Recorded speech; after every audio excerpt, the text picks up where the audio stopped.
오늘은 성령 강림 후 네 번째 주일이면서 맥추 감사 주일로 지키는 날입니다. 맥추절은 유월절, 수장절과 함께 율법이 정한 3대 절기의 하나입니다.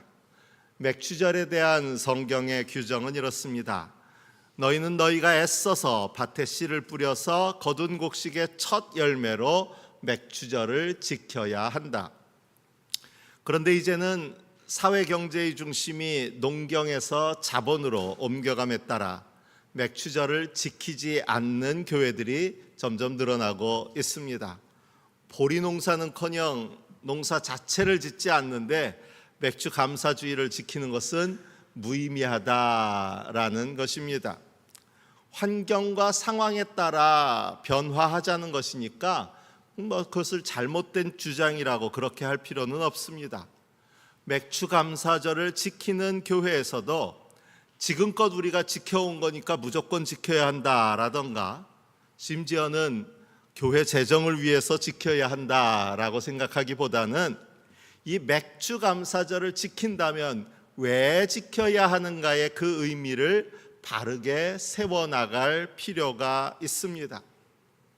맥추 감사절의 중심에는 우리가 유대교도 아닌데 3대 절기를 명하셨으니 지킨다라는 그런 의미보다는 감사가 들어 있습니다. 이스라엘 백성들은 출애굽하고 광야의 시간을 지나 드디어 가나안 땅에 다다르게 되었습니다. 그리고 그 땅에서 첫 열매를 거두어 맥추절에 예배를 드렸습니다.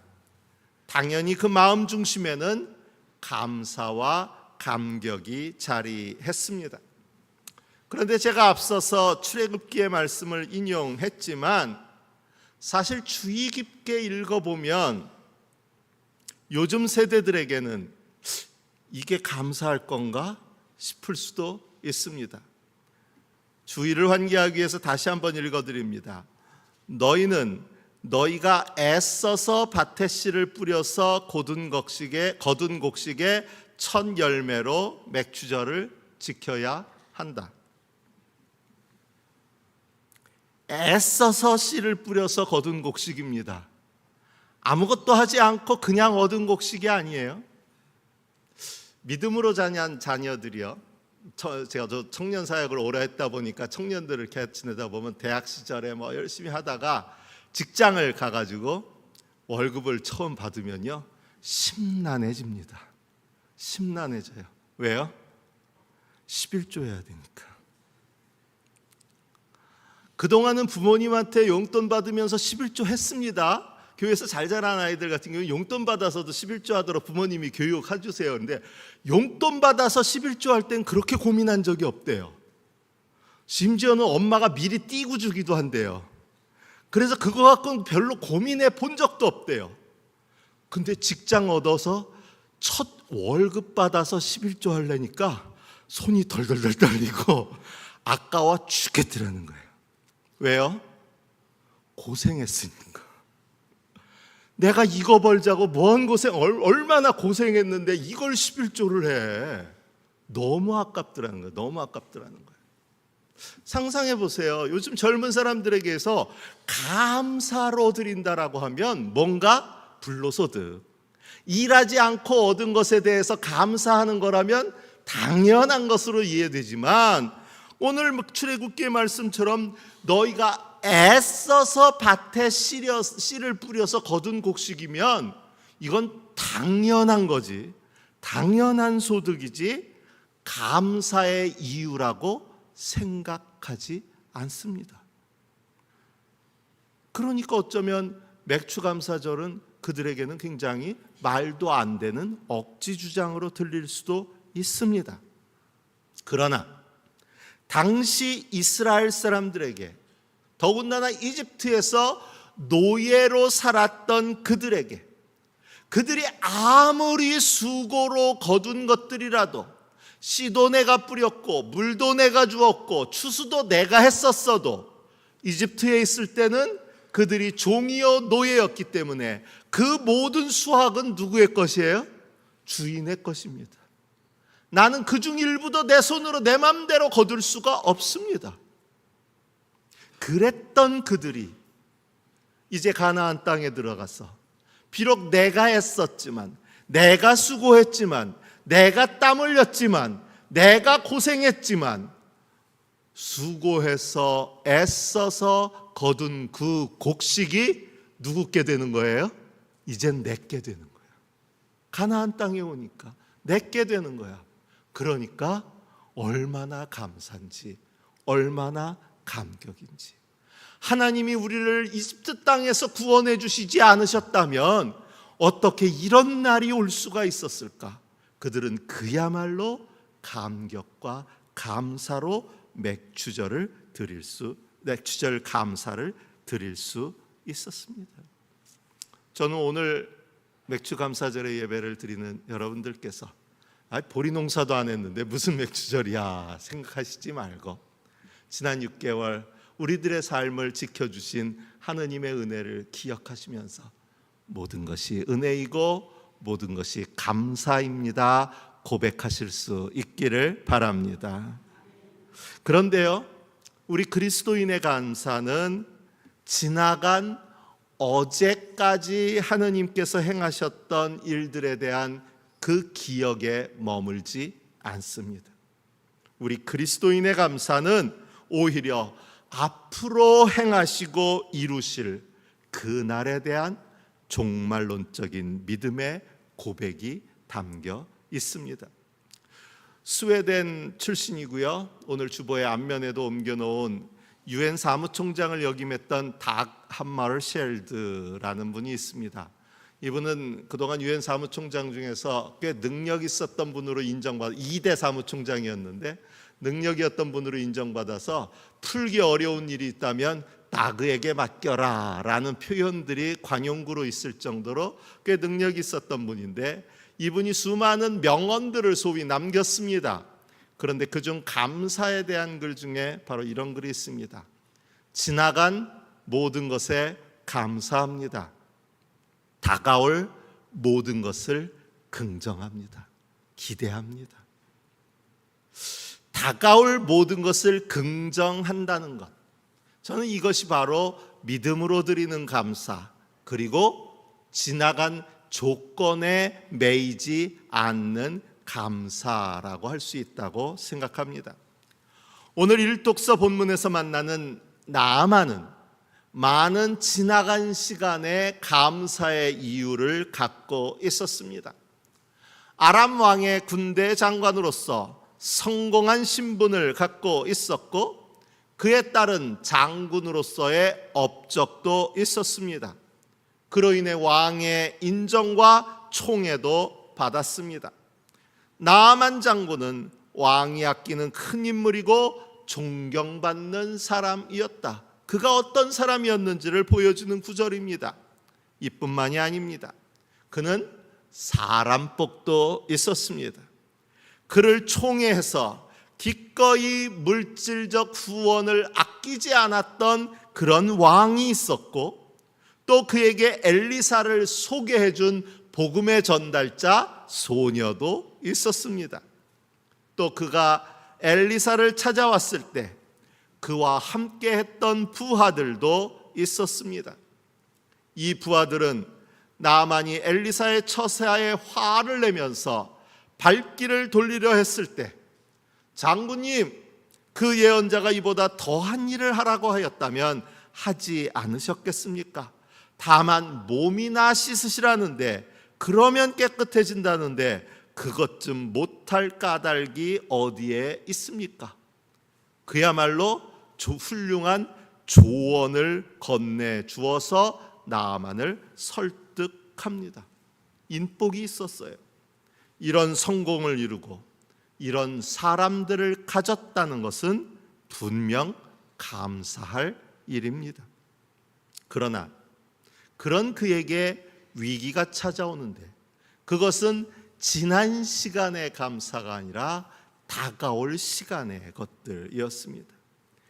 이미 그가 가진 것, 성공과 자랑거리들, 이전에 감사거리라고 생각했던 그것들이 오히려 그에게 앞으로 다가올 것에 대한 긍정을, 감사를 가로막는 위기를 초래하게 됩니다. 그는 그가 가진 힘과 권세로 인해서 엘리사의 말에 선뜻 따르지 못합니다. 그가 수많은 부하들을 거느리고 많은 재물을 거느리고 이스라엘 왕을 찾았을 때도 그 왕조차도 그 앞에서 벌벌벌 떨었는데, 일개 선지자라는 사람이 내가 여기까지 찾아왔건만 나와 콧배기도 보이지 않고 그저 그 안에 있으면서 사환 하나를 보내서 이래라 저래라 명령하는 꼴이 자기 신분에 걸맞춰서 어울리지 않았다는 거예요. 어울리지 않았다는 거예요. 적어도 엘리사가 직접 나와서 정중히 나를 맞이하고 주 그의 하나님의 이름을 부르며 상처 위에 직접 안수하여 나병을 고쳐주어야 도리가 아닌가. 왜요? 내가 누군데?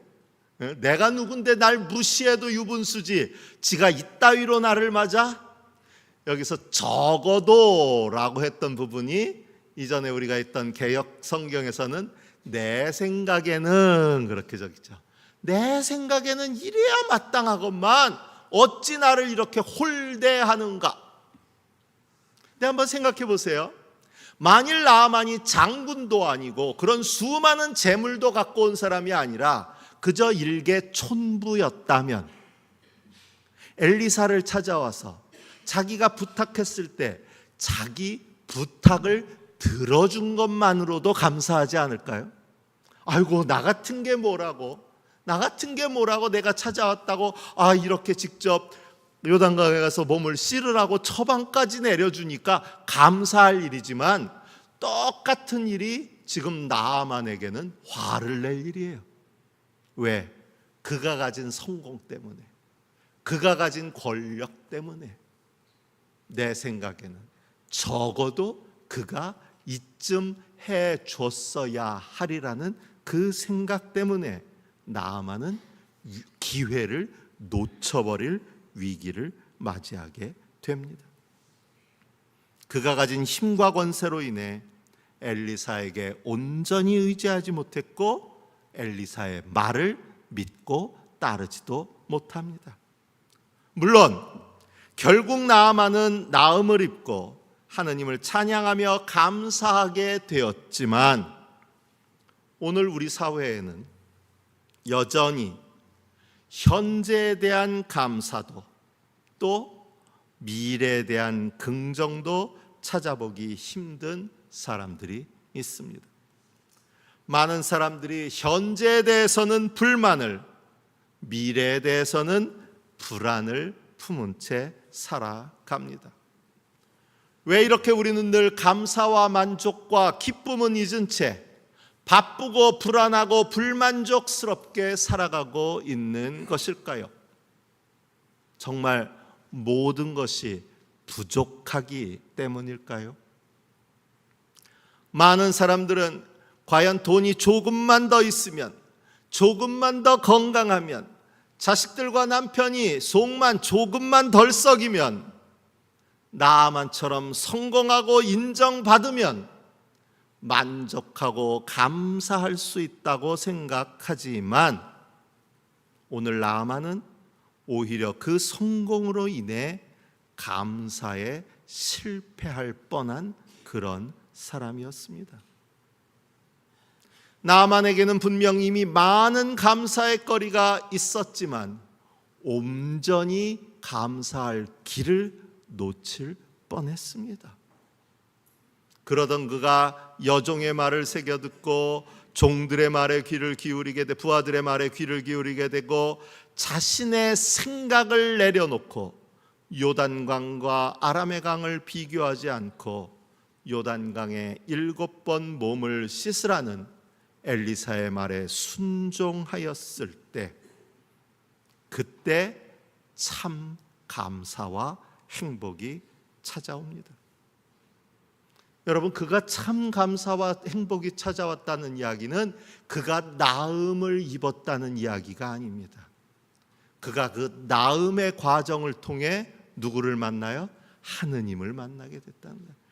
내가 이제 비로소 알았다. 하느님만이 찬양받으실 분이라는 것을, 하느님과 같은 분이 없다는 것을 내가 이제 알았다. 이게 정말 감사할 일이라는 것을 나아만이 알게 되었다는 이야기입니다.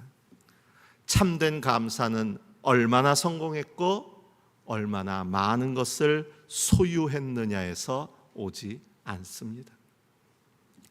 복음서의 말씀에서 예수님은 72사람을 앞서 보내십니다. 그런데 이 길을 나서는 사람들은 누가 보더라도 나아만의 행렬에 비할 바가 못 됩니다.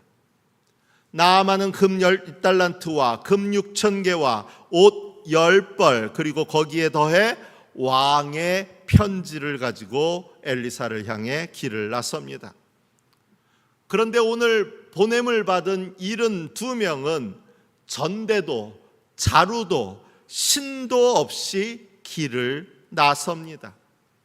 만족할 것이나 감사할 것이라고는 눈을 씻고 보아도 없을 모습입니다. 그들이 가서 평화를 빌어주기는커녕 상거지로 오해받아 어디를 가나 문전박대당하기 쉬워 보입니다.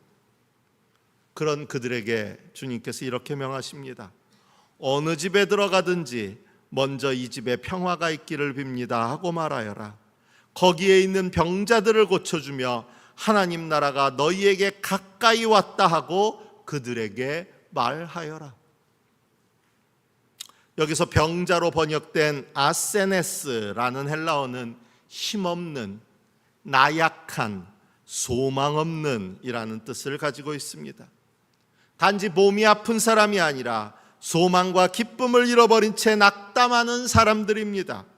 그런데 그런 그들에게 소망을 주고 기쁨을 회복하게 하고 위로를 주고 복음을 전하라는 것입니다. 누가? 이 제자들이. 그런데 그들의 모습은 상거지입니다.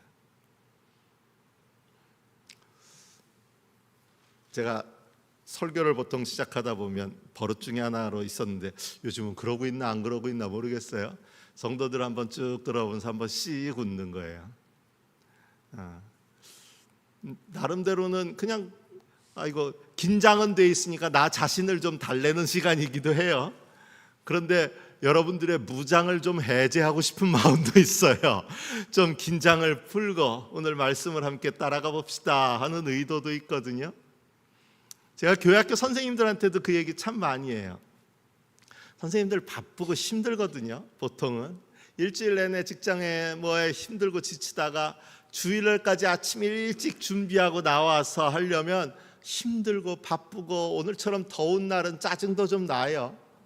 이렇게 억지로 나와가지고 있는데 애들 오면 반갑고 신나고 기쁜 게 아니라 아이고 오늘은 또 누가 사고 칠 건가 싶은 생각이, 그러지 않아도 높은 내 불쾌지수를 더 높여 놓으면 누굴지 싶은 마음이 생길 때가 있어요. 그런 교사들에겐 이제 좀 쉬실 때가 되었네요 싶어요. 아이들에게 오늘 복음을 들려줘야 되는데 복음과는 전혀 상관없이 짜증스러운 얼굴로 애들을 맞이하면서 어떻게 복음을 전할 수 있겠습니까? 그런데 오늘 보냄받은 이 제자들은 그들 스스로는 복과는 전혀 상관없는 행색을 가지고 그리고는 복음을 전하라는 거예요. 이게 될 일일까요? 당당했던 나만의 행렬과는 다르게 그야말로 막막할 일입니다. 그런데 그렇게 보냄을 받은 72명의 제자들이 기쁨과 감격 가운데 예수님께 돌아와 그들에게 있었던 일을 보고합니다. 귀신들까지도 자신들에게 복종하더라는 것입니다.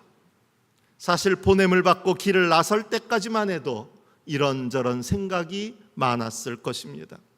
이 꼴을 해가지고 어디를 가든 누가 우리를 반겨줄 것이며 누가 우리 말에 귀를 기울여 주기나 할 것인가, 우리가 무엇을 할 수 있다는 말인가 의심하며 투덜대는 이들도 있었을 것입니다.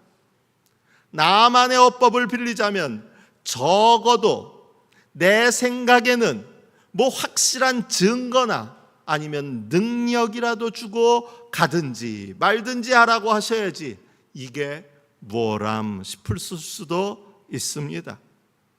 그들에겐 손에 쥔 것이, 모세에게는 지팡이라도 있었죠. 손에 쥔 것이 하나도 없었기 때문입니다. 우리는 인생을 살아가면서 손에 많은 것을 쥐고 살아갑니다. 돈이든 명예든 계획이든 꽉 쥐고 놓지 않으려고 할 때가 많습니다. 무엇인가 손에 가득 쥐고 있어야만 불안하지 않고 그것이 곧 능력이라고 여깁니다. 심지어 주님을 따른다고 하면서도 여전히 내 손에 쥔 나의 계획, 나의 경험, 나의 물질을 의지하며 살아갑니다. 손에 쥔 것이 없으면 금방이라도 큰일이 날 것처럼 불안해합니다. 우리의 손은 주님의 손을 잡기보다 세상의 것을 꽉 움켜쥐느라 늘 분주하고 가득 차 있습니다. 그런데 예수님께서는 우리에게 정반대의 말씀을 하십니다. 다 내려놓으라고, 움켜쥔 손을 펴고 빈손이 되라고 하십니다. 빈손이 되어야 주님만을 의지할 수 있기 때문입니다. 왜 제자들에게 전대도 배낭도 신발도 없이 가라고 했을까요? 그래야만 그들이 오직 주님만을 의지할 것이기 때문입니다. 그래서 주님은 제자들을 빈손으로 보내셨습니다. 그런데 그렇게 빈손으로 떠났던 제자들이 이제 두 손 가득 성공의 열매를 쥐고 그 자랑거리들로 가득한 손이 되어서 돌아왔습니다. 귀신들이 굴복했습니다. 많은 병자들도 치유되었을 것입니다. 사람들의 칭송도 들었을 것입니다. 박수도 받았을 것입니다. 여러분 어땠을지 모르지만 오늘 성가대 찬양이 끝나고 나서 나도 모르게 절로 박수 치려고 움찔했었어요. 아마 제자들은 많은 박수도 받았을 거예요. 대단하다고 능력을 인정받았을 거예요. 그렇게 우쭐해가지고 지금 제자들한테 뛰어왔습니다. 가라고 할 때는 입이 여기까지 나와서 갔는데 올 때는 신이 나서 뛰어나옵니다. 그리고는 자랑거리들을 예수님 앞에 꺼내놓기 바쁩니다. 그런데 그렇게 들떠있는 제자들을 보시며 예수님은 또 엉뚱한 소리를 하십니다. 전 복음서 읽다 보면요, 예수님이 김 빼는데 선수세요. 뭔가 기대하고 뭐 하면 그럴까? 진짜 그래? 읽어보세요. 성경 읽어보면 정말 그런 구절이 되게 많이 나옵니다. 지금도 마찬가지예요. 신나가지고 우리가 귀신들도 굴복시켰어요. 병자들도 치유시켰어요. 눈먼 자도 뜨게 했어요. 신나게 자랑하고 있는데 예수님이 가만히 쳐다보시면서 뭐라고 그러세요? 귀신들이 너희에게 굴복한다고 해서 기뻐하지 말아라. 김 빠지지 않았을까요? 네, 저는 오늘 말씀을 준비하다가요, 바로 이 부분에서 제 무릎을 치고 아멘 했습니다. 소위 간증하는 사람들의 이야기를 들어보면요, 내가 정말 힘들고 어려웠지만, 전대도 배낭도 신도 없었지만 하느님의 은혜로 회복되고 치유되고 성공했다고, 그래서 지금은 너무 행복하다고 말합니다. 그렇죠? 빈손이었는데, 내가 예수님을 떠나 나갈 때는 빈손이었는데 이제는 두 손 가득하다고 자랑합니다. 근데 예수님은 그게 아니라고 말씀하십니다. 우리가 기뻐해야 할 것은 우리의 손에 가득한 열매가 아니라 우리의 빈손을 붙잡아 주신 주님임을 기억하라는 겁니다. 자칫해서요, 간증하는 분들의 실수가 뭐냐면 그렇게 해서 귀신도 쫓아내고 능력도 나타나고 병도 치유되고 뭔가 대단히 놀라운 일이 벌어지고 나면 그것들에 취해서 그것을 주신 주님을 또 잃어버리는 자가 누구예요? 우리이기 때문이에요. 그래서 주님은 말씀합니다. 너희의 이름이 하늘에 기록된 것을 기뻐하여라. 우리가 기뻐할 것은 이렇게 해서 치유됐어요, 이렇게 해서 성공했어요가 아니라 그 일을 이루어내신 우리의 빈손을 붙잡아 주신 주님이심을 기억하라는 말씀입니다. 이것이 우리가 기뻐할 이유이고 감사할 이유이고 만족할 이유이고 행복할 이유라는 것입니다. 어떤 분들은요, 간증하는 사람들 얘기를 쫙 들으면서 그래 좋겠다, 근데 왜 나한텐 그런 일이 안 생길까 생각하거든요. 거기서 놓치고 있는 거예요. 그들도 누가 그 빈손을 잡아주셨어요? 주님이 잡아주셨어요. 주님은 오늘 우리들의 빈손도 붙잡아 주시는 주님이신 줄로 믿습니다. 그럼 부러워할 거 없잖아요. 배 아파할 거 없잖아요. 나만이 진정한 행복을 찾았다는 것은 나병을 고침받았기 때문이 아니에요. 그가 그 과정을 통해서 누구를 만났기 때문이에요? 하느님을 만났기 때문인 줄로 믿습니다. 바울은 이것을 우리 주 예수 그리스도의 십자가 밖에는 자랑할 것이 아무것도 없습니다 라고 고백하고 있습니다.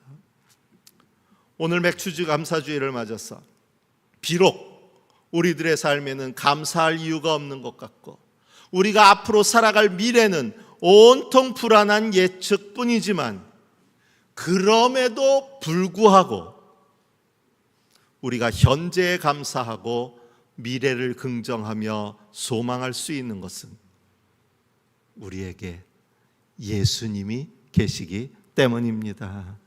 우리의 빈손을 붙잡아 주실 예수님이 우리와 함께 하시기 때문입니다.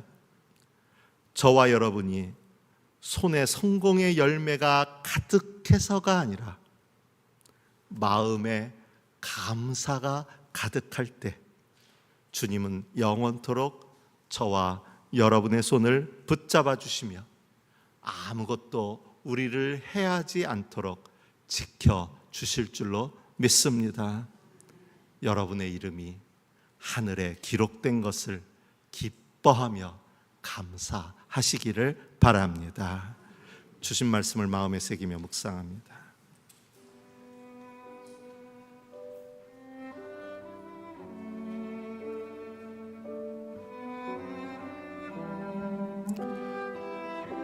그런데 내게는 우리 주 예수 그리스도의 십자가 밖에는 자랑할 것이 아무것도 없습니다.